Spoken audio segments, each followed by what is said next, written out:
The bar was quiet, too quiet for a Friday night. Just the faint clink of glasses being washed by the bartender, the hum of a fluorescent sign flickering above the door, and the occasional shuffle of a patron adjusting on their stool. It was the kind of place where laughter had faded into memory, where the smell of stale beer and cigarette smoke lingered like ghosts. We were three friends, bonded more by routine than shared passion. Jake was scrolling through his phone, his fingers darting across the screen like a man searching for salvation. Clara was nursing her second whiskey sour, her eyes fixed on the melting ice as though it held the answers to the universe. And me? I was half listening to the tinny country song coming from the jukebox, wondering if this night could possibly get any duller. That's when Jake suddenly broke the silence, his voice cutting through the bar's sleepy murmur. "You know," he said, setting his phone down with a glint of something I hadn't seen in him all night. "I read about this ski trail. Up in the mountains. Supposed to be legendary." Clara raised an eyebrow, unimpressed. "Legendary how? Like the kind of thing that ends up on a travel blog? Best slopes for Instagram photos?" "Pass." Jake grinned, but there was a flicker of unease in his eyes. "Not quite. It's called Trail 13. Ever heard of it?" I shook my head. Clara shrugged. Jake leaned in, his voice dropping a notch. "It's this old, off-map trail. Supposedly used back in the 70s before it got closed off. Too dangerous, they said. The snow's too soft in some spots, avalanches are a risk, and there's barely any signage. People say it's cursed." "Cursed?" Clara snorted, but I noticed her fingers tighten slightly around her glass. "What, do ghosts ski there or something?" Jake's grin widened. "Not ghosts, exactly. But a few hikers have gone up there over the years. None of them came back." I let out a low chuckle, trying to mask the shiver creeping down my spine. "So, what? You're saying it's haunted? That's your idea of fun?" Jake shrugged, his tone nonchalant but his eyes alight with challenge. "All I'm saying is, it's real. And if we're looking for something different, something exciting, why not check it out? It's only a few hours' drive from here. We could leave tomorrow." Clara rolled her eyes, but her hesitation betrayed her. I could tell she was considering it, and worse, so was I. It wasn't like we had any better plans. Still, something about Jake's tone stuck with me, like he wanted us to agree, but didn't fully believe what he was suggesting. "Tomorrow, huh?" I said, breaking the silence that had fallen over our table. "And how do you plan on finding this cursed trail?" Jake leaned back, crossing his arms with a smug look. "I've got a map. Found it on some forum. It'll lead us right to it." Clara groaned, but a small, reluctant smile tugged at her lips. "You're ridiculous. But fine. I guess I could use a little adventure." I nodded slowly, feeling a strange cocktail of dread and intrigue stirring in my chest. "All right. Let's do it." The bartender glanced at us from behind the counter, his expression hard to read. For a second, I thought he might say something, but he simply turned back to wiping down glasses. We paid our tab and left the bar, stepping out into the cold night air. None of us said it, but the unease lingered in the quiet between us. Jake's grin, Clara's tight laugh, the way my breath hitched slightly in the chill, it all felt like the prelude to something we couldn't yet name. Something was waiting for us out there. On that trail. And we had just agreed to meet it. The morning air bit sharp against my skin as we loaded the last of our gear into Jake's truck. The sun hadn't risen yet, and the world felt oddly muted, like it was holding its breath. I threw my backpack into the cab and glanced at Clara. She was standing by the passenger door, sipping from a thermos of coffee, her breath curling into the air like smoke. "Still think this is a dumb idea?" I asked, trying to lighten the mood. She shot me a look, half smirk, half eye roll. Dumb doesn't even begin to cover it. But, who knows? Maybe it'll be fun. Or we'll die horribly. Either way, it beats sitting at that bar again. Jake popped his head out from the driver's side, grinning like he was already on the adventure of a lifetime. "You two ready, Or should I call it off and leave you at home with your knitting? Let's just get this over with, Clara muttered, climbing into the passenger seat. I took the back seat, where the gear was piled haphazardly: sleeping bags, a small propane stove, snowshoes, and a bag of snacks that Jake insisted was essential for survival. As we pulled out of town, the streetlights gave way to open highway, and the shadows of the mountains loomed in the distance like jagged teeth. The drive was uneventful at first, just endless stretches of snow-dusted pine trees and winding roads that carved through the landscape like veins. Jake had the radio tuned to a classic rock station, and he drummed his fingers on the wheel in time with the music. Clara stared out the window, her expression unreadable. "You know," she said after a while, breaking the silence, "if people have gone missing on this trail, why hasn't anyone shut it down for good? Like, blocked it off or something?" Jake shrugged, his eyes on the road. "It's way off the main resort areas. Practically hidden. Plus, there's no proof that anything really happened. Just rumors. You know how these things get blown out of proportion." "Still," I said, leaning forward slightly, "it's weird, right? Why would someone even bother mapping it out?" Jake hesitated for a moment, his grip on the wheel tightening. "The map I found wasn't exactly official. It was on this old skiing forum. A guy posted it years ago, said he found it in a ranger station that's not even there anymore. People thought it was a hoax, but a few others swore by it. Said they'd been on the trail." Clara turned in her seat, her brow furrowed. "And those people? Did they come back?" Jake didn't answer right away. His eyes stayed on the road as the truck rounded a curve, the mountains now towering over us, their peaks shrouded in mist. "Some of them did," he said finally, his voice quieter. "But they wouldn't talk about it. Said it was better not to." Clara let out a sharp laugh, but it lacked any real humor. "Great. So we're just following breadcrumbs left by people too freaked out to explain themselves. Solid plan, Jake." Jake didn't respond, and the tension settled thick between us. I leaned back in my seat, staring out the window as the truck climbed higher into the mountains. The trees grew denser, their dark silhouettes pressing in on either side of the road. The air seemed colder here, sharper, as if the atmosphere itself was warning us to turn back. By the time we reached the trailhead, the sun had fully risen, though it offered little warmth. The sky was a dull gray, heavy with the promise of snow. Jake parked the truck in a small clearing and pulled out the map, spreading it across the hood. "All right," he said, tracing a finger along the faded lines. "The trail should start just past those trees. It's about 5 miles to the first clearing, where we can set up camp." Clara crossed her arms, eyeing the map skeptically. "And what happens after that? We just keep going until something spooky happens?" Jake grinned, but it didn't reach his eyes. "We'll see." As we strapped on our packs and set off into the trees, I couldn't shake the feeling that we were being watched. The forest was eerily quiet, the only sounds our boots crunching in the snow and the occasional rustle of wind through the branches.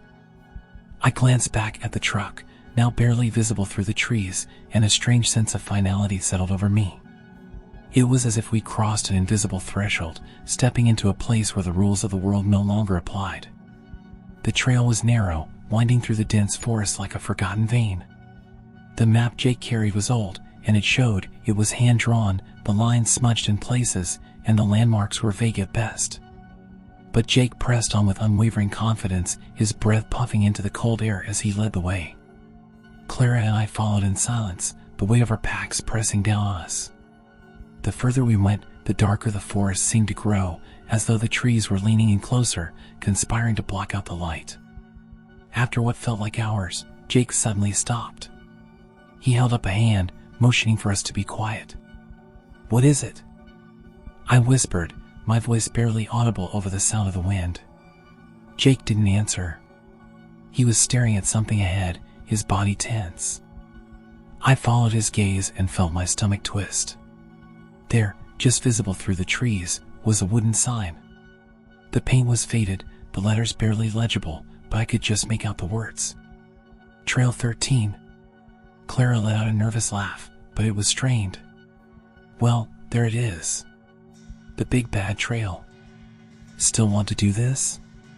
Jake turned to us, his expression unreadable. We've come this far. Might as well see where it goes. I glanced at Clara, who looked as uncertain as I felt. But neither of us spoke up. Instead, we followed Jake as he stepped onto the trail, the snow crunching beneath his boots. The moment we crossed onto Trail 13, the air seemed to change.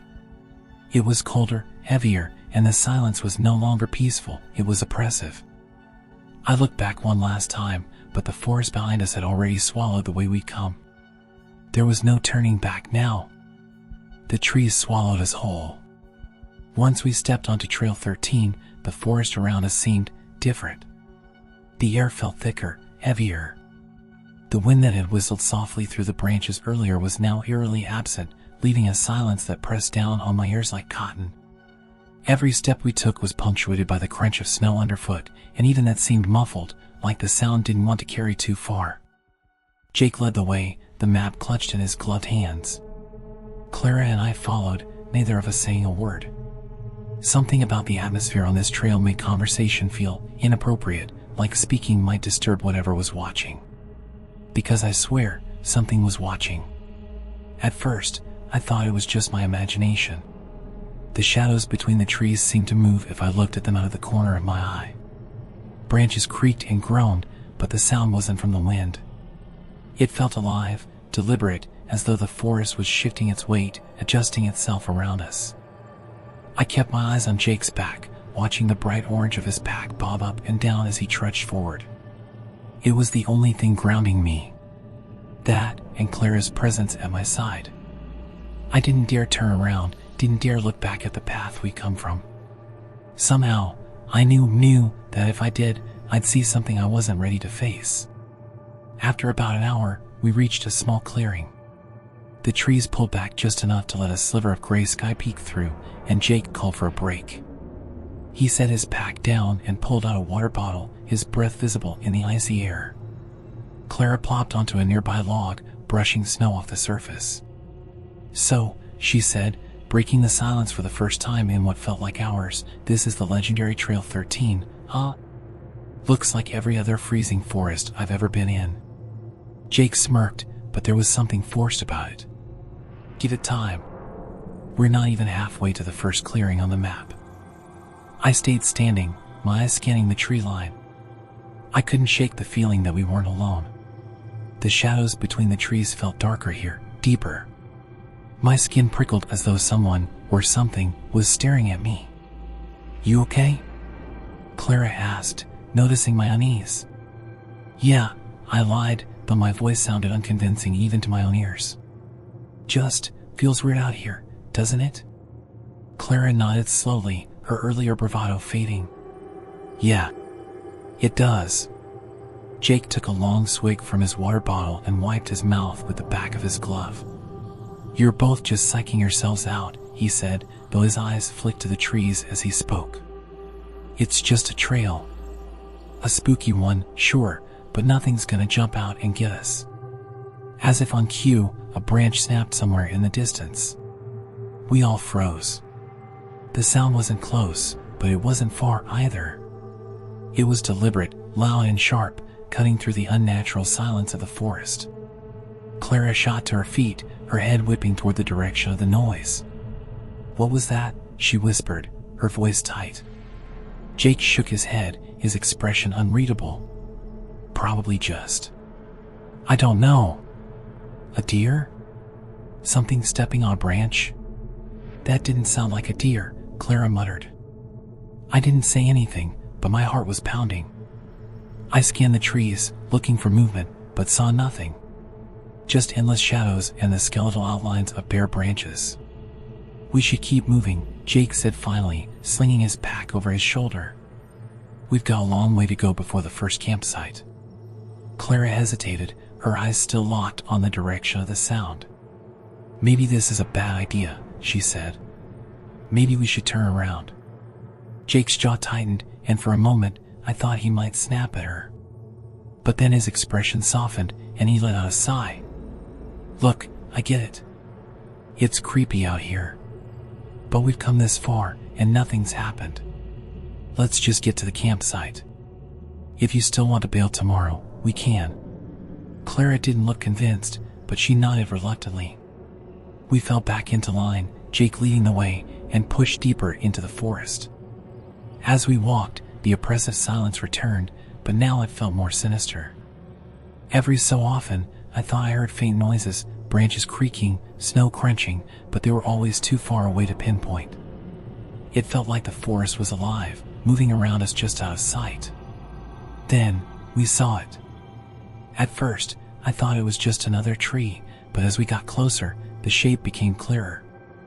It was a wooden structure, small and weathered with age. A ranger's cabin, maybe, though it looked like it hadn't been used in decades. The wood was dark and splintered, the roof sagging under the weight of snow. There was no door, just an open doorway that gaped like a mouth. Jake stopped in his tracks, staring at the cabin with a mix of fascination and unease.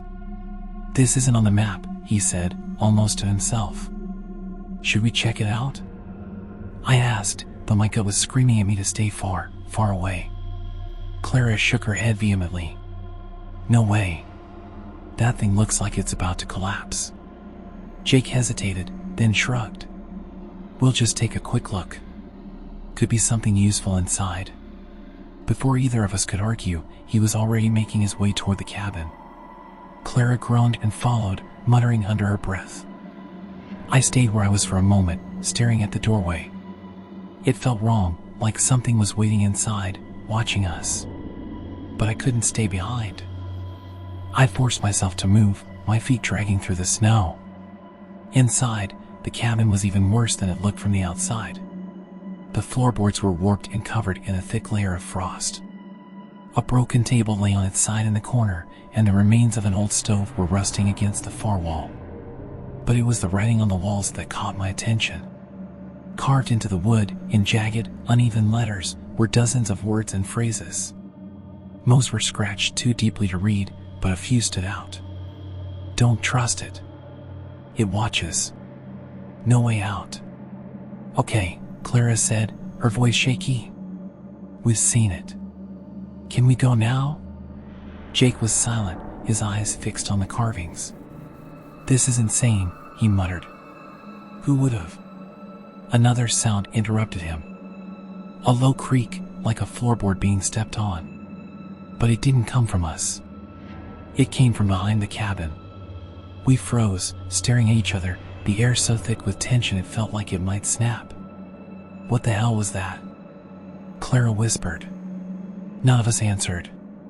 We just stood there, listening, waiting. And then the sound came again, closer this time. The sound came again, closer now, but still hidden behind the cabin.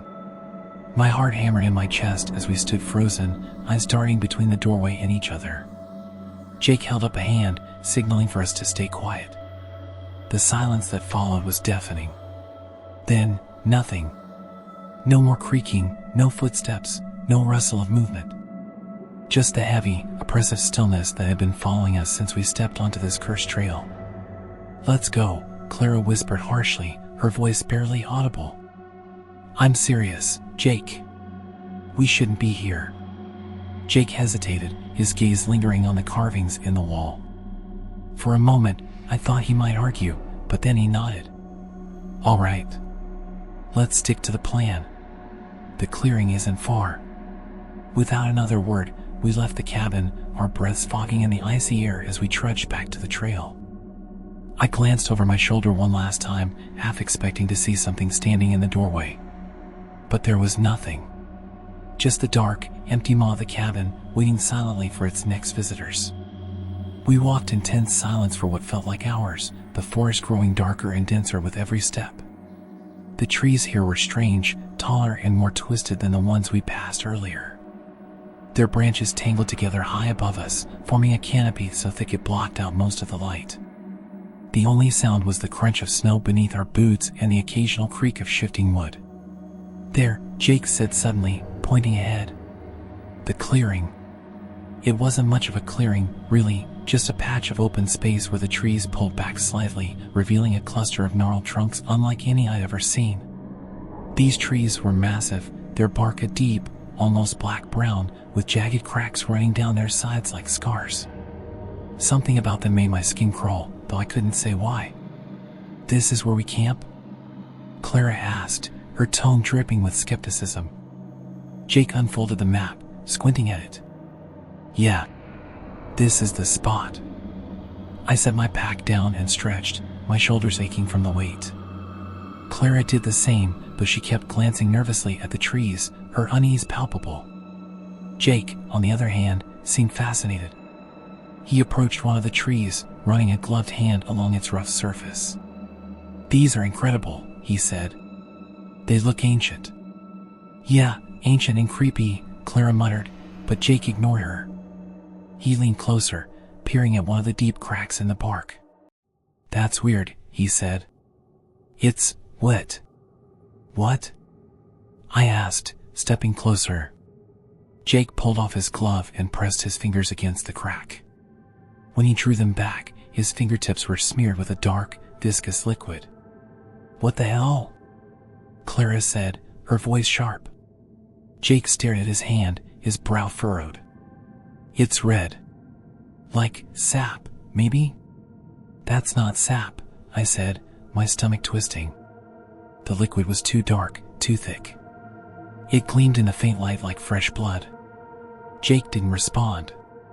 Instead, he pulled out his pocket knife and carefully pressed the blade against the bark. "Let's see what's inside." "Jake, don't," Clara snapped.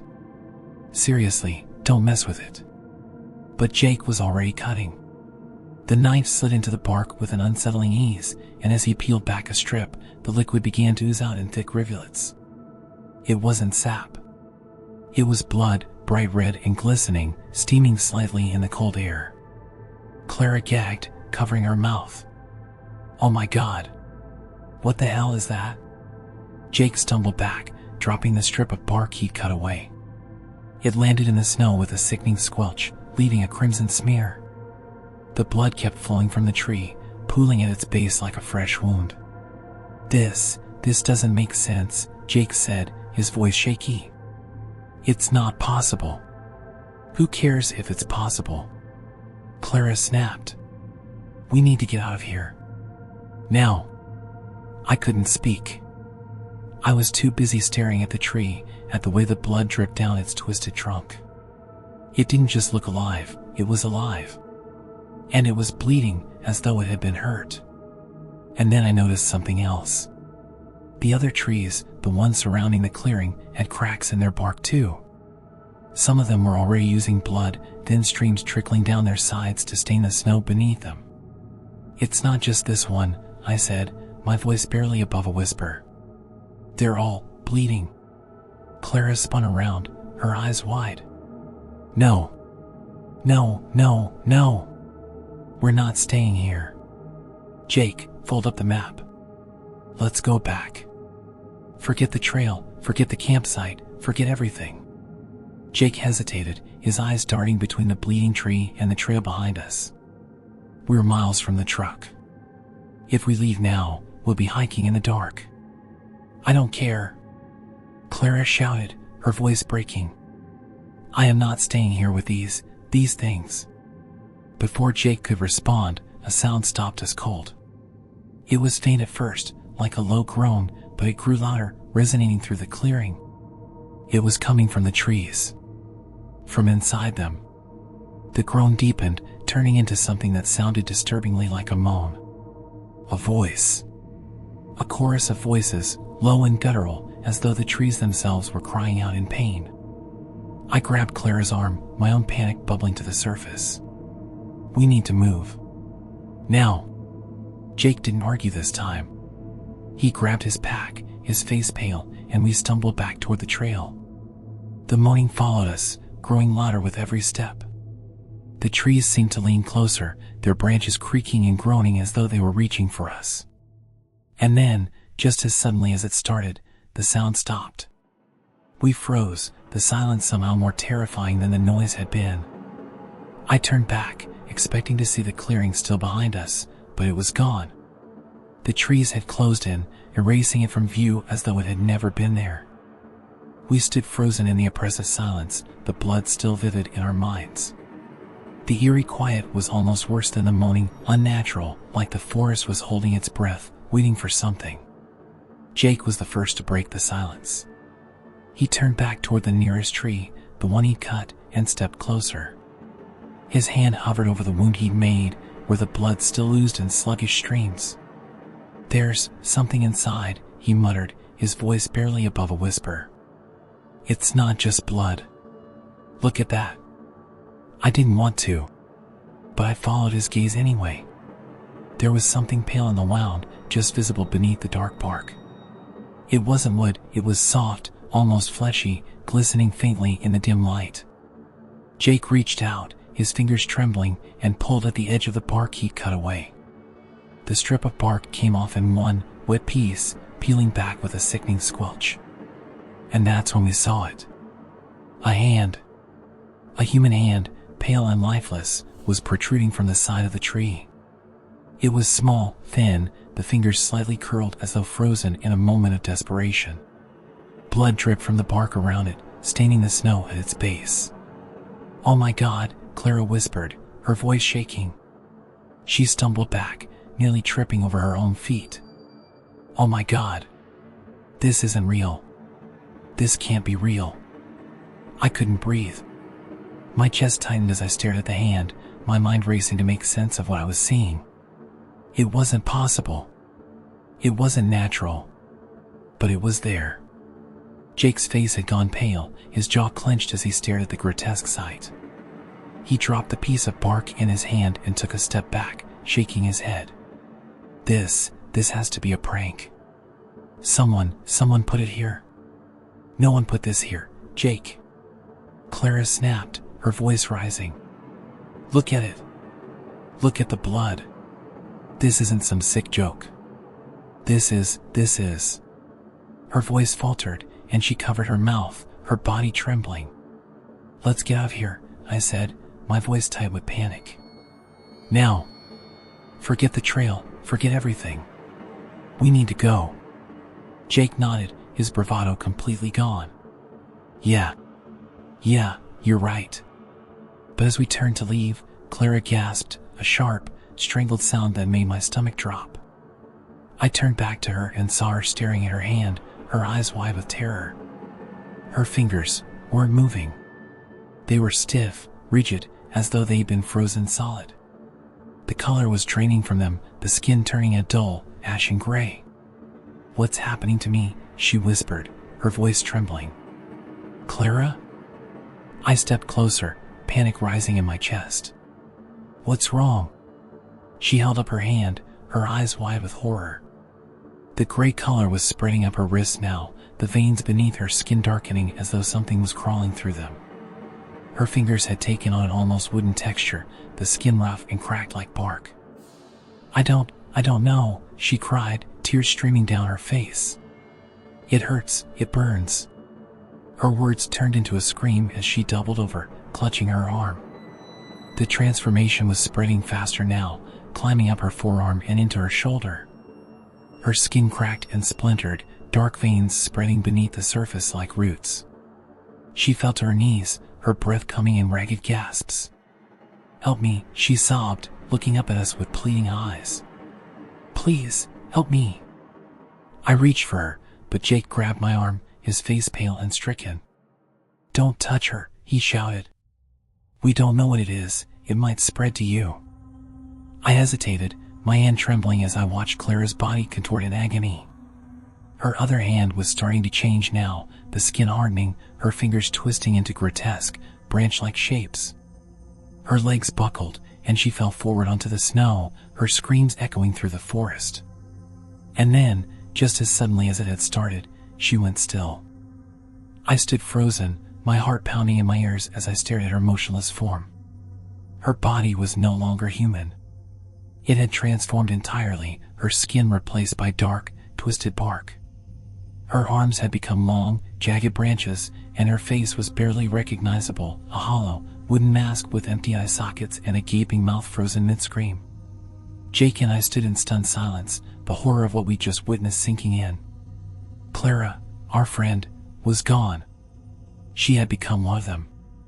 One of the trees. "We need to go," Jake whispered, his voice trembling. "We need to go right now." I nodded, my legs shaking as I turned back toward the trail. But as we took our first steps away from the clearing, I heard it again, the low, guttural moan of the forest. It was louder this time, more insistent. And as I looked around, I realized something that made my blood run cold. The other trees were moving. Not swaying in the wind, moving. Their branches creaked and groaned as they bent toward us, their trunks leaning closer, as though they were watching. Reaching. And from one of the trees behind us, a faint, familiar sound carried through the air. A whisper. Soft, broken, and full of pain. "Help me." It was Clara's voice. The moment Clara's whisper echoed through the forest, soft, broken, desperate, Jake snapped. He turned to me, his face pale, his eyes wide with terror. I'm not dying out here," he stammered, his voice trembling. "I can't, I won't." "Jake, wait." I reached for him, but before I could stop him, he shoved me hard. The impact sent me sprawling into the snow, the cold biting into my skin as I hit the ground. "Jake!" I shouted, scrambling to my knees. "What the hell are you doing?" "I'm sorry," he yelled over his shoulder, already running back the way we came. "I can't stay here. I can't." I watched him disappear into the trees, his orange pack a blur against the white snow. Panic and anger surged through me, but beneath it all was a sickening understanding. Jake wasn't just panicking, he was abandoning me. Betraying me. I wanted to scream after him, but my voice caught in my throat. The forest around me was alive now, the trees groaning and creaking, their branches shifting like skeletal fingers. I could feel their attention, heavy and suffocating, pressing down on me. Clara's tree, her hollow, twisted form, was still nearby, her wooden face frozen in agony. I couldn't bear to look at her for long.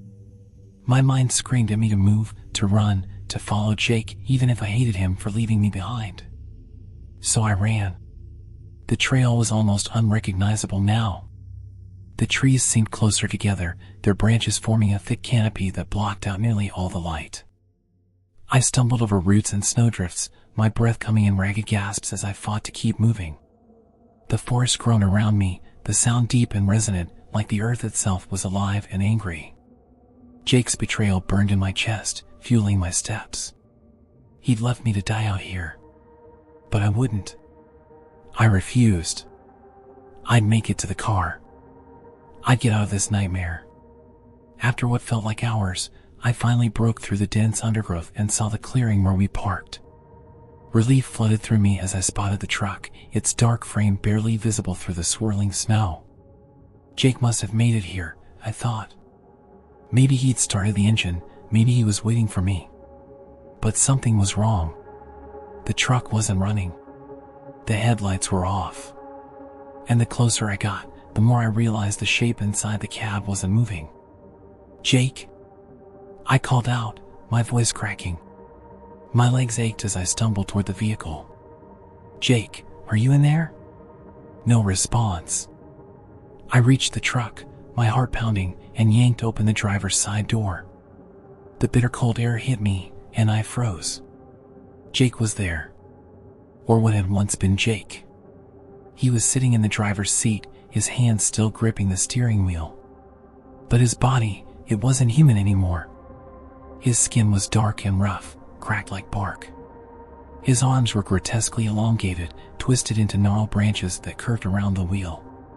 His face was half hidden behind a mask of wood, his features frozen in a look of pure terror. And from the cracks in his bark, a thick, dark red liquid oozed slowly, pooling on the seat beneath him. I staggered back, my breath coming in shallow gasps. My mind reeled, trying to process what I was seeing. Jake had made it to the car. He tried to escape. But the forest, it hadn't let him. I glanced at the passenger seat, where his map lay crumpled and stained with blood. The forest had claimed him, and now it was claiming his escape. The truck wouldn't save me. Nothing would. The air around me grew heavier, thicker, as if the forest itself was closing in. The groaning of the trees grew louder, almost deafening, and I realized with dawning horror that the branches above me were moving, twisting, reaching. I stumbled back from the truck, slipping in the snow as I turned and ran. I didn't know where I was going. There was no trail anymore, no path to follow. All I knew was that I couldn't stop. If I stopped, I would end up like Jake. Or Clara. Or worse. The forest's moans followed me, the sound vibrating through my chest as the trees seemed to lean closer, their branches clawing at the air around me. My legs burned, my lungs screamed for air, but I kept running, the icy wind biting at my face. Somewhere in the back of my mind, I realized that I wasn't just running from the trees. I was running from the inevitable. Because no matter how far I went, no matter how fast I ran, the forest always seemed one step ahead. And deep down, I knew the truth. There was no way out. I ran until my legs gave out. My body collapsed into the snow, my breath coming in ragged gasps as the cold seeped into my bones. The forest was alive around me, groaning and shifting, the trees towering like ancient sentinels. I clawed at the ground, trying to rise, but my strength was gone. And then I felt it, a root snaking around my ankle. I kicked at it desperately, but another one wrapped around my wrist, pulling me down into the frozen earth. The forest wasn't going to let me go. I knew that now, but I wasn't going to let it take me quietly. I fought with everything I had, screaming into the silence, tearing at the roots with bloody hands. The forest seemed to respond, its groans growing louder, more furious, as though enraged by my defiance. My arms burned, my fingers cracked and bleeding, but I didn't stop. It didn't matter. The roots kept coming, stronger, tighter. They coiled around my arms, my legs, my torso, pulling me down inch by inch. My vision blurred as the snow soaked through my clothes, the cold numbing my skin. I couldn't breathe. And then I knew. This was it. I wasn't going to make it. The forest was going to take me, just like it had taken Clara, just like it had taken Jake. Tears streamed down my face as the reality set in. I thought of my family, the people I would never see again, the words I would never say. My fingers fumbled for my phone, pulling it from my pocket with trembling hands. The screen was cracked, the battery nearly dead, but it still worked. I dialed, my breath hitching as I heard the ringing. "Come on," I whispered, my voice breaking. "Please, pick up." And then I heard it, the voice I'd been desperate to hear. My mom's voice, warm and familiar, even through the static of the call. "Hello? Sweetheart? Is that you?" I choked on a sob, tears falling freely now. "Mom," I said, my voice trembling. "Mom, I just wanted to hear your voice." "Sweetheart, what's wrong? Are you okay? Where are you?" Her voice was filled with worry, and it broke my heart. I'm not okay," I admitted, my voice cracking. "I don't have much time. I wanted to say I love you. I love you so much." "Honey, what are you talking about? What's happening? Tell me where you are, and I'll come get you. Please." "I'm sorry," I whispered, my throat tightening. "I'm so sorry for everything. Tell Dad I love him. Tell Ellie I'm proud of her. I just wish I had more time." "Sweetheart, no," she cried, her voice breaking. "You're scaring me. Please, tell me what's going on. Let me help you." I closed my eyes, clutching the phone to my chest as the roots tightened around me, pulling me deeper into the snow. The cold was unbearable now, and my body felt heavy, too heavy to fight anymore. "I have to go," I whispered, tears streaming down my face. "I love you, Mom." "No. Don't hang up. Don't." Her voice cut off as the phone slipped from my hand, the screen going dark as the battery died. The silence that followed was deafening, and I let out a shuddering breath, my tears freezing against my cheeks. The forest groaned around me, the roots pulling me closer to the earth. My strength was gone, my body numb, but my heart was full. I thought of my family, their faces, their laughter. I thought of every moment I'd taken for granted, every hug, every smile. And as the forest claimed me, I held onto that love, that warmth, until the very end.